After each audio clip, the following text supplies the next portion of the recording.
Candyman, the bathroom mirror myth that wasn't just a legend. Say his name into the mirror, and he comes for youth. It's the playground dare. But behind the campfire ritual is a very real, it's very human horror. In 1987 Chicago, intruders really did come through a bathroom mirror. The victim was a woman named Ruthie Mae McCoy. And the way her killers got in sounds like something a screenwriter dreamed up until you see the floor plans. On the night of April 22, 1987, McCoy called 911 from her 11th floor apartment in the Abbott high-rises, part of the ABLA public housing complex. She told the dispatcher that someone was coming through the bathroom cabinet. Police arrived, knocked, and convinced it was a disturbance, and wary of breaking down the door left. By the time authorities finally entered the next day, McCoy had been shot to death. The killers had removed a medicine cabinet in the adjacent unit, crawled through the plumbing chase, and burst into her bathroom through the mirror opening. It sounds unbelievable unless you lived there. Residents already knew you could snake between apartments through those cabinets because the chases were wide enough to wriggle through, and the cabinets themselves were held in with a handful of nails. That's the part most horror movies skip. Why the portal existed at all. In Abbott and other high-rises of the era, the bathrooms on either side of a shared wall opened onto a service void for pipes and maintenance.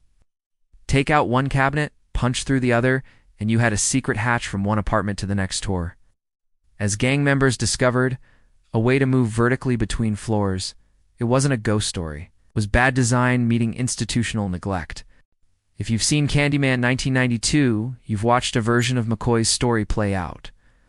Director Bernard Rose took Clive Barker's short story The Forbidden, moved it from Liverpool to Chicago's Cabrini Green projects, and grafted the urban legend ritual onto the very literal terror of a killer entering through a mirror.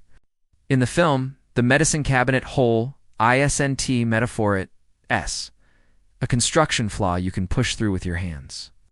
That detail was pulled from the city's real case files and local reporting on McCoy's murder. Why did that mashup work so well? Because urban legends grow where fear already lives. Say his name 5 times, echoes Bloody Mary. But the panic you feel isn't really about a spectre, is about not being safe in your own home. Candyman made the mirror a supernatural doorway, but the doorway existed first. McCoy's death had already spread through the neighborhood as a whispered warning. They can come through the wall.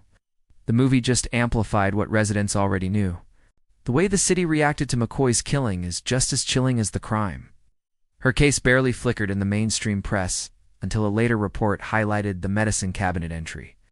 Even though neighbors had been warning about those gaps for at least a year, within the projects people were desensitized. Outside them, few listened. It took a horror film to make the rest of the country stare into that mirror. 3 decades later, Candyman returned. The 2021 spiritual sequel, directed by Nia DaCosta, revisits Cabrini Green, by then largely demolished and gentrified, and reframes the legend as a chorus of stories about violence, erasure, and who gets believed. The mirror is still there, now reflecting the way cities rebuild over communities and call it progress. It's a different kind of haunting, and it only lands because the seed was real. It's tempting to keep Candyman safely in the realm of fiction. Hooks for hands, bees, a name you can avoid saying. But McCoy's case forces a harder look. Her last words to 911 weren't a legend. They were a plea. The monsters weren't summoned by a chant. They came through a gap in the wall everyone knew about and no one fixed. That's why the story endures. The scariest thing about the bathroom mirror myth isn't the ghost on the other side.